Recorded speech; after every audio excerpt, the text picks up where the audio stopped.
Olá, bem-vindos ao Contacto Goa. Eu sou Naline Souza e sou a vossa apresentadora de hoje. Desta vez a nossa equipa vai-vos levar até ao interior de Goa e vamos fazê-lo de uma forma muito bonita. Vamos de barco. É uma viagem que leva cerca de 1 hora, mas que vai-vos dar a oportunidade de conhecer muitas curiosidades da nossa sociedade goesa.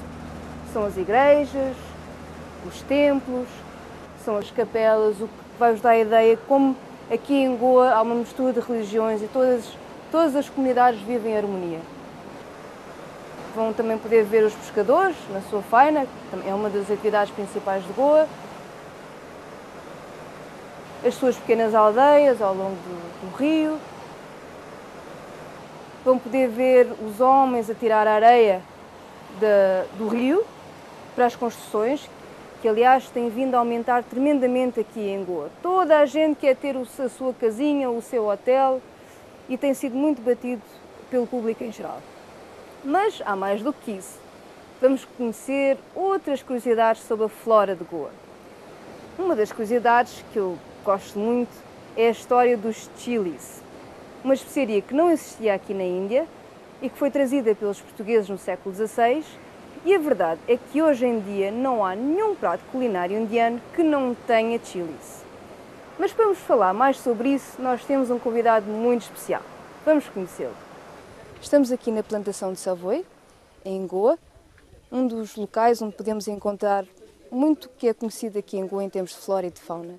É o caso dos chilis, da pimenta, do ananás, da manga. Portanto, o local ideal para falarmos com Miguel Bragança, um botânico, que nos vai contar algumas histórias picantes. Miguel, Portuguese, one of the reasons why they came here was to control the spice root. And one of the spices most known was the pepper. But funny, now in Goa, what is most known is the chili, not the pepper. Right. Chili is something that the Indians took to like fish to water. It was a taste that they liked. It also offered a pungency which was more than that of pepper. Most probably in the 1600s or even slightly earlier, chili seeds were brought to Goa by the Portuguese. Chili seeds are very small and fine and easy to carry, and they can germinate after a year even. So these chili seeds were brought in and became a crop here in Goa, and from Goa spread to other places. The Portuguese also had interest in Kerala, so there also it caught up, and from there it has spread like wildfire because chili seeds are very easy to carry. All you need to take is one ripe chili and you can grow it in another place, maybe 100 or 200 plants. Chili is now part of our culture. Even the chilies that we have every day in our food, when we talk about fish curry rice or whether we are talking about vegetable curry rice, the curry has chilies which have been brought in by the Portuguese. The difference between chili and pepper has got blurred even in the language. Pepper locally is known as miri and chili is known as mirsang, or the pod-bearing pepper. In English, chili is also known as bell pepper. So the word pepper and chili are somehow mixed and blurred. But still, if you really see, today the chili is what rules the market, not pepper, which was once even considered as currency in Europe. When we talk about cashew, our main export, it's a plant that has come to us from Brazil through the Portuguese via Africa. The cashew plant actually was brought to Goa to stabilize the hillsides, which the scientists, the agriculturists who were here with the Portuguese found that the mud was slipping from the hills, and also in the newfound mining areas they found it was useful to hold the soil. When the Portuguese brought the cashew nut, they did not think of the fruit, and they did not think of the false fruit or the cashew apple that we know. But today, if you talk about Goan culture, immediately what comes to mind is cashew feni.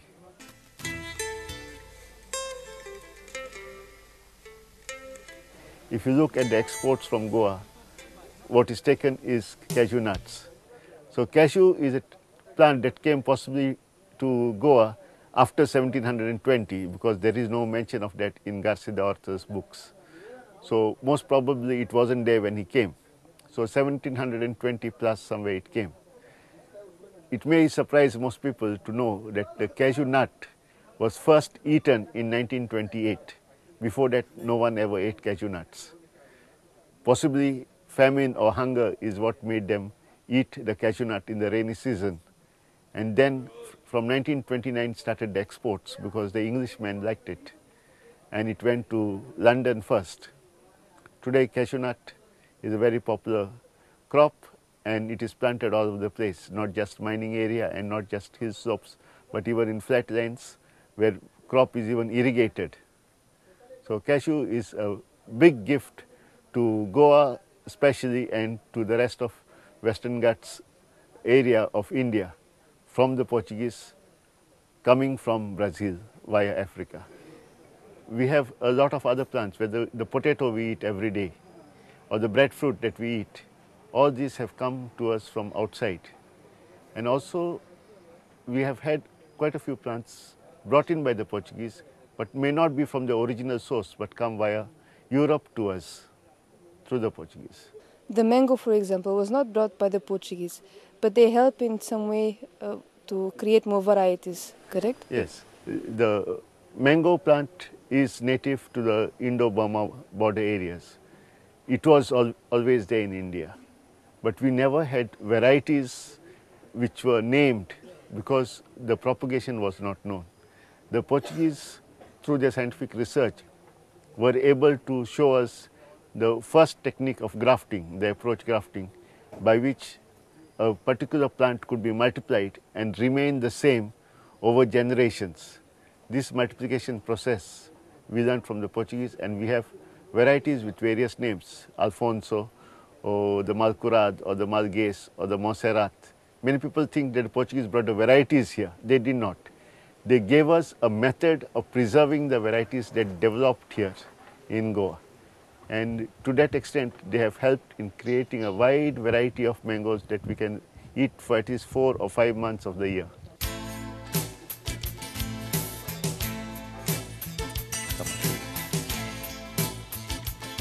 And here, and we have the Portugali chili over here, which you can look at already. Over here, in front of you. This is the chili plant. This is Capsicum erectum, where the chilies are held upwards. It is actually a local chili plant, but somehow it has been called as the Portugali chili or the Taroti chili, come from the sailors. And all the other chilies which hang downwards have actually been brought by the Portuguese here from Latin America. And they have got local names like Kashmiri chili, Biadgi chili and everything, as if they were the local ones and this one was not. So these are the chilies that we have here.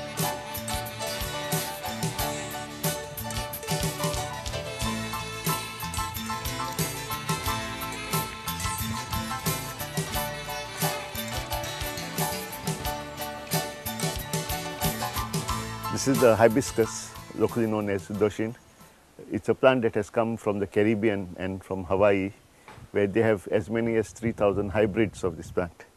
This particular color and variety is rare, but it is used wherever it is available. And this plant is used also in worship. The flowers are offered to God, especially in the morning time, and to Shiva.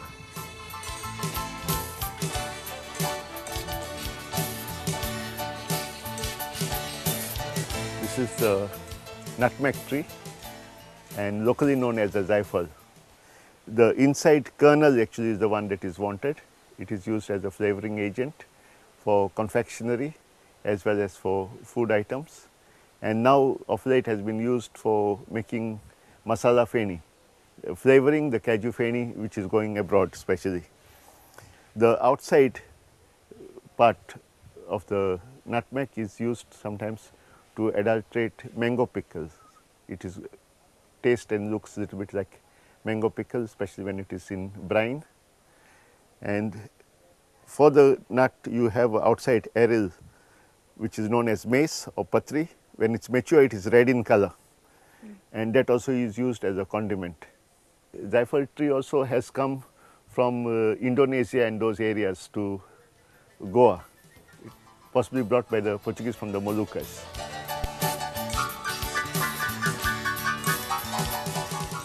This is the cinnamon tree that we have. This is from Sri Lanka actually, and it is known as Cinnamomum zelanicum, that's cinnamon of Ceylon, which is now Sri Lanka. The bark of this tree is used as a spice. When it is as thick as the wrist, it is cut and dried in shade to get the cinnamon sticks. The same cinnamon sticks are powdered to make the cinnamon powder that we are using for flavoring. And the leaves of the same tree are used as bay leaves for flavoring pulaus, biryanis and such. This plant is very important in the Goan and the Indian cuisine now. We will see the breadfruit plants now.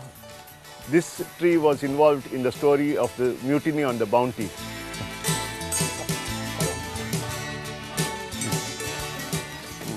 Where they decided to wait for some more time to get grafts to take out from Hawaii and bring them to Europe. And after the mutiny, they had to dump most of the plants out and only few reached Europe. And from the English, the Portuguese got hold of these plants and they came to Africa and to India. Today, this tree, the breadfruit, is totally naturalized in Goa and the rest of India. And the fruit is either fried as chips or it is cooked as food and tastes quite like bread, and hence the name breadfruit. This is related to our jackfruit. This fruit is eaten as a ripe table fruit. Also in the rainy season it is used as a vegetable, and the trunk is used as timber for making bureaus and desks and tables and chairs. It makes excellent furniture. So this tree is used in India primarily for its fruit, also for the wood, and in the coffee plantations it is used as a shade tree.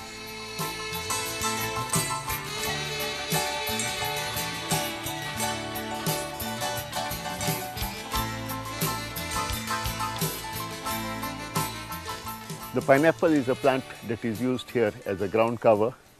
It controls the weeds. It prevents the rain from taking away the soil. At the same time also it will give some fruit and additional income to the farmers. The fruits come normally in the month of June, July, along with the heavy rain, when most of the other fruits are already exhausted.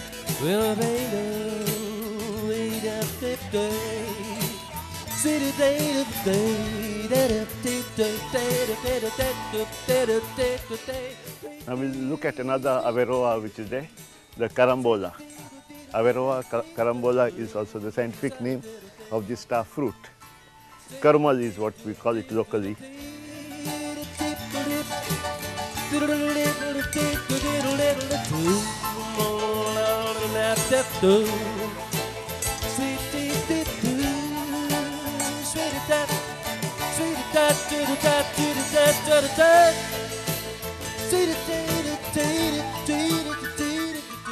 The star fruit, it's a sweet sour fruit which is eaten either fresh by children or pickled or made into jams or candied. Gets the name star fruit because if you cut the fruit over here, then it will look just like a star with 5 different points. This fruit is relished by children when it is ripe. There are 2 types, the sweet type and the very sour type. The sweet type is easy to eat for anyone, even the adults can eat it. But the sour type only the children will dare to eat. It's made into pickles or it can be made into jellies and kept to eat during the rainy season.